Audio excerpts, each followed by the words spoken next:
आइए इस वीडियो में हम ऊष्मा संचरण के विधियों को जानेंगे किस तरह ऊष्मा एक वस्तु से दूसरे वस्तु में चली जाती है और ऊष्मा और ताप में क्या अंतर है, इन बातों को भी जानेंगे। सबसे पहले जानते हैं कि ऊष्मा है क्या। ऊष्मा है क्या? आज का हमारा टॉपिक है ऊष्मा, हीट। ऊष्मा है क्या? ऊष्मा एक ऊर्जा का रूप है। ऊष्मा एक ऊर्जा का रूप है जिससे हमें किसी वस्तु के गर्म होने के पता चलता है। ऐसे भी कह सकते हैं कि ऊष्मा किसी वस्तु का वह गुण है जिसके कारण वह वस्तु गर्म गर्म मालूम पड़ती है। देखिए, अब ऊष्मा ताप से भी गर्म मालूम पड़ता है, लेकिन ऊष्मा और ताप में अंतर। ऊष्मा और ताप में अंतर। ऊष्मा और ताप। ऊष्मा से हमेशा किसी वस्तु के गर्माहट की बोध होती है। कोई भी वस्तु ऊष्मा से हमेशा गर्माहट की, ये इससे गर्माहट की, गर्मी की, किसी वस्तु की गर्मी की बोध होती है। लेकिन ताप से गर्मी और ठंडा दोनों, गर्मी और ठंडा दोनों का बोध होता है। जैसे हम सुनते हैं कि वहाँ का तापमान, जैसे जम्मू कश्मीर में चल लीजिए, वहाँ का तापमान माइनस में चला जाता है, -10 डिग्री, -5 डिग्री, इस तरह से चला जाता है। लेकिन ऊष्मा कभी भी माइनस में नहीं हो सकता है, यह हमेशा धनात्मक होता है, शून्य भी हो सकता है। और ऊष्मा के एसआई मात्रक की बात करें तो ऊष्मा के एसआई मात्रक जूल, जबकि ताप को हम केल्विन या डिग्री सेल्सियस में व्यक्त करते हैं। यह रहे ऊष्मा और ताप में अंतर। अब जानते हैं ऊष्मा की संचरण है क्या। ऊष्मा के संचरण,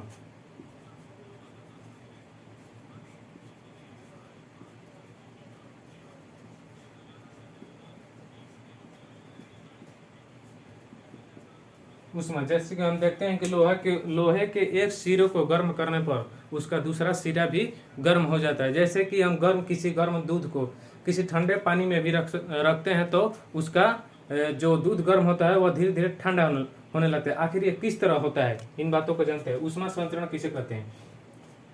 ऊष्मा के किसी एक वस्तु से दूसरे वस्तु में जाने तथा एक ही वस्तु के एक छोर से दूसरे छोर तक जाने की प्रक्रिया को ऊष्मा संचरण कहा जाता है। ऊष्मा के संचरण कहा जाता है। यह जैसे देखिए,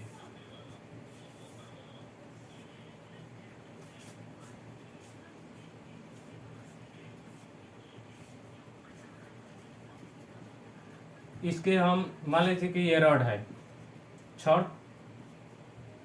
इसके एक सिरे को हम गर्म करते हैं। एक सिरे को गर्म करेंगे तो यहाँ का तापमान अधिक है, और देखिए तापमान उच्च तापमान से निम्न तापमान की ओर जाता है। यहाँ पर ऊष्मा दे रहे हैं तो यहाँ पर तापमान अधिक है, इसलिए ये एक ही वस्तु में इसके एक छोर से, मान लीजिए इसका पहला छोर का नाम ए, इस छोर का नाम बी, तो ऊष्मा छोर ए से छोर बी की ओर जाएगी। और जैसे देखिए एक गर्म दूध, गर्म दूध सटे हुए पानी के पात्र में सटाकर रखते हैं तो इसकी गर्मी कुछ इस पानी में चली जाएगी। मतलब ऊष्मा का संचरण एक ही वस्तु में हो सकता है या दो वस्तु में। मतलब कि किसे कहेंगे? ऊष्मा के एक वस्तु से दूसरे वस्तु, देखिए इसमें से इसमें, या एक ही वस्तु के एक छोर से दूसरे छोर तक जाने की प्रक्रिया को ऊष्मा के संचरण कहा जाता है। अब चलिए ऊष्मा के संचरण की कौन कौन विधियां, इन विधियों को जानते हैं।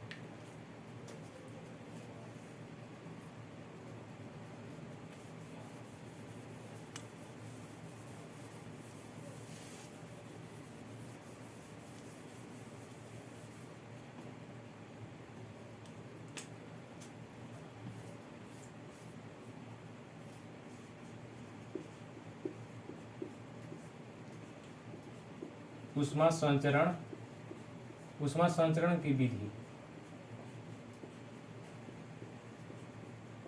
ऊष्मा संचरण की विधि 3 होती है। पहला चालन विधि,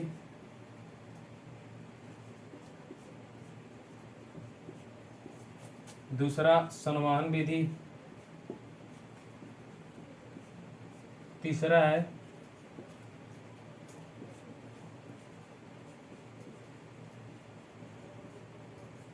विकिरण विधि। अब चलिए एक एक विधियों को समझते हैं। सबसे पहले चालन विधि को समझते हैं। चालन विधि को एक एग्जाम्पल के तौर पर समझेंगे। सबसे पहले यह मान लीजिए कि एक लोहा का छड़ है, लोहा का छड़। लोहा का छड़ बहुत से अणुओं से मिलकर बना होता है। इसमें अणुओं को हम दर्शा देते हैं।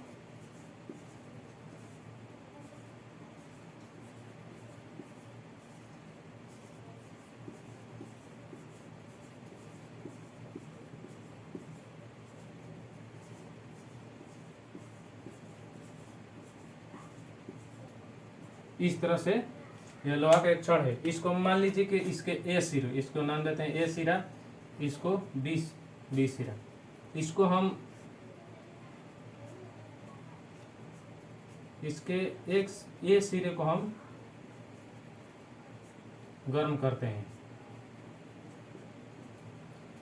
जब इसको ए सिरे को गर्म करेंगे तो ये उष्मा, इससे जो उष्मा ऊर्जा निकलेगा, ये मान लीजिए कि इस अणु भी गया, इस अणु भी, यह अणु अपने सामने वाले इसको दे सकता है या इसको दे सकता है या इसको भी दे सकता है। मतलब कोई जरूरी नहीं कि ये इसको या इसको देगा।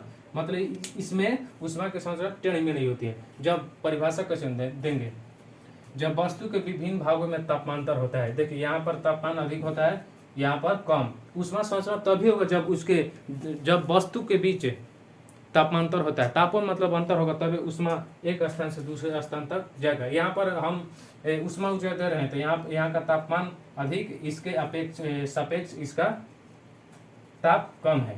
तो जब किसी वस्तु के विभिन्न भागों में तापांतर होता है तो उष्मा की संचरण की वह विधि जिसमें पदार्थ के कण स्वयं नहीं स्थानांतरित होते। देखिए ये जो कण है ना, ये स्थिर है, ये स्वयं स्थानांतरित नहीं होंगे, बल्कि ये इसको देगा, ये इसको देगा, फिर ये इसको देगा, या इसको देगा।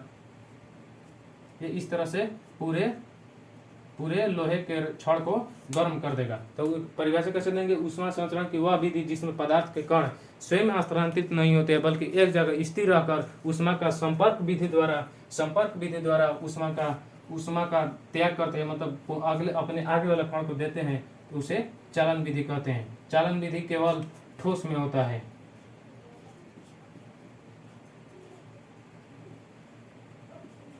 और एक और है जो कि द्रव अवस्था में रहते हुए भी चालन विधि का पालन करते, उसका नाम है पारा।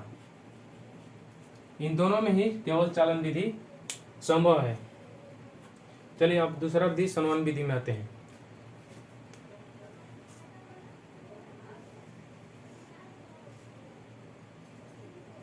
मान लीजिए ये कोई पात्र है, इसको हम गर्म करते हैं।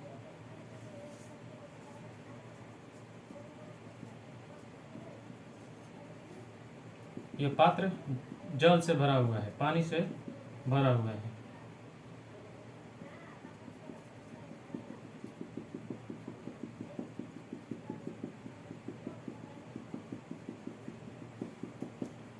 गौर से देखिए, ऊपर वाले कण का घनत्व नीचे के सापेक्ष अधिक है। मतलब कि जब किसी तरल पदार्थ, संवहन विधि केवल तरल पदार्थ में ही संभव है।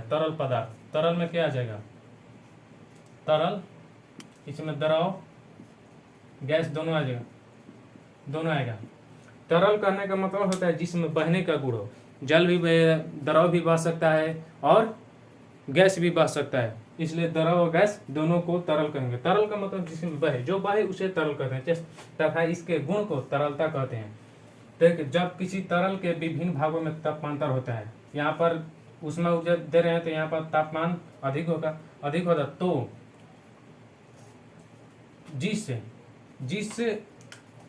जिस कण के पास उष्मा ऊर्जा अधिक होता है, यहाँ पर देखिए, यहाँ पर अधिक होगा तो वहाँ पर उस कण का घनत्व कम होता है। मतलब यहाँ पर इसका कम हो जाएगा और ये ऊपर उठने लगेगा, और इसका स्थान मान ली कि ये कण ये ऊपर उठेगा और इसका स्थान लेने के लिए दूसरा रहेगा। जहां पर तापमान अधिक होता है वहां के कण कण का घनत्व कम हो जाता है और वे ऊपर उठने लगते हैं, और उसका स्थान लेने के लिए दूसरे कण आ जाते हैं। तो इस प्रक्रिया को संवहन कहा जाता है। मतलब कि इस प्रक्रिया में पदार्थ के कण, जितने भी जल के कण है, वे स्वयं स्थानांतरित हो रहे हैं। इसका परिभाषा कैसे देंगे कि ऊष्मा संचरण की वह विधि जिसमें पदार्थ के कण स्वयं स्थानांतरित होते हैं उसे संवहन विधि कहते हैं।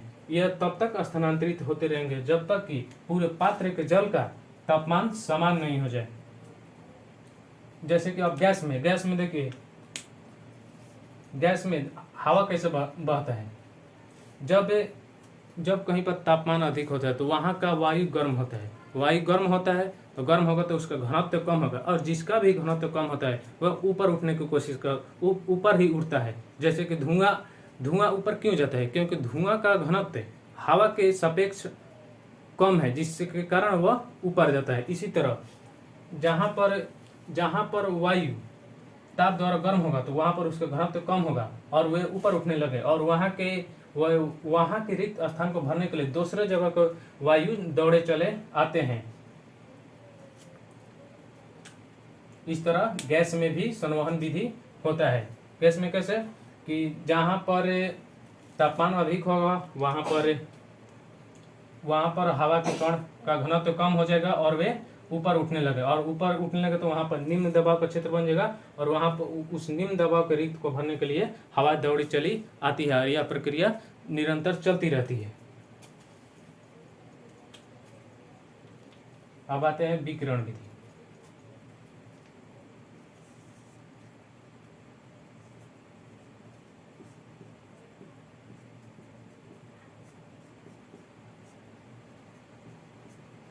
विकिरण विधि किसी गर्म स्रोत से, मान लीजिए किसी गर्म स्रोत से ऊष्मा के विद्युत चुंबकीय तरंग के रूप में संचरण होने की प्रक्रिया को विद्युत चुंबकीय तरंग के रूप में संचरण होने की प्रक्रिया को विकिरण विधि कहा जाए। जैसे कि सूर्य से जो प्रकाश आता है पृथ्वी पर, वह विकिरण विधि द्वारा आता है, और इसके गमन के लिए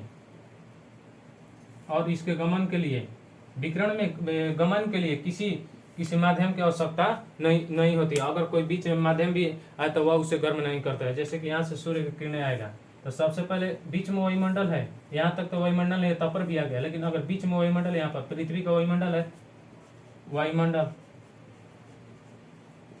तो सबसे पहले ये इसको नहीं गर्म करेगा, ये यहाँ पर आएगा धरातल पर, धरातल को गर्म करेगा। वहाँ के वायु जितने भी वायु के कण हो गए उनका घनत्व कम होगा और वे ऊपर उठेंगे। फिर उसके रिक्ति को भरने के लिए दूसरा वायु दौड़ी चली आएगी, और यह प्रक्रिया चलती रहती है, जिसके कारण हम हवा को गर्म होते हुए भी देखते हैं। कभी कभी गर्मी के दिनों में गर्म हवा भी चलती है। यह संवहन विधि तरह होता है, लेकिन यह विकिरण विधि के मार्ग में कोई माध्यम की आवश्यकता नहीं होती। अगर बीच में कोई माध्यम भी है तो वह इसको सबसे पहले नहीं गर्म करता, सबसे पहले यह धरातल को गर्म करेगा विकिरण विधि में।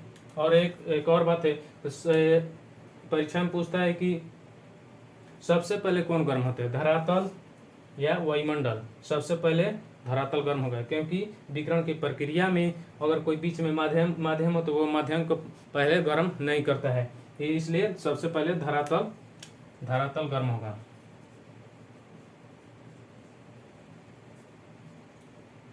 और इसकी ऊष्मा संचरण की प्रक्रिया प्रकाश की चाल से होती है।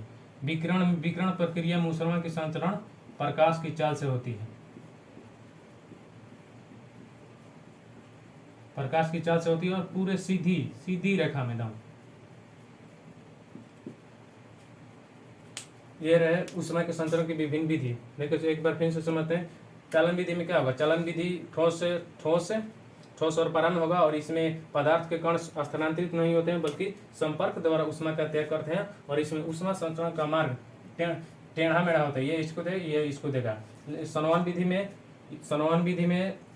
विधि किस में होता है, द्रव और गैस में, और इसमें भी ऊष्मा संचरण का मार्ग टेढ़ा मेढ़ा होगा। जैसे कि यहाँ पर यह भी कण आ सकता है, यह भी कण आ सकता है, और ये इन दोनों की जो गर्म होने की प्रक्रिया वो बहुत ही धीरे धीरे होती है, लेकिन इसमें विकिरण में ऊष्मा का संचरण प्रकाश की चाल से होता है। चलिए, ऊष्मा के संचरण की विधियों और ऊष्मा और ताप में अंतर से संबंधित यह वीडियो यहीं पर समाप्त होता है।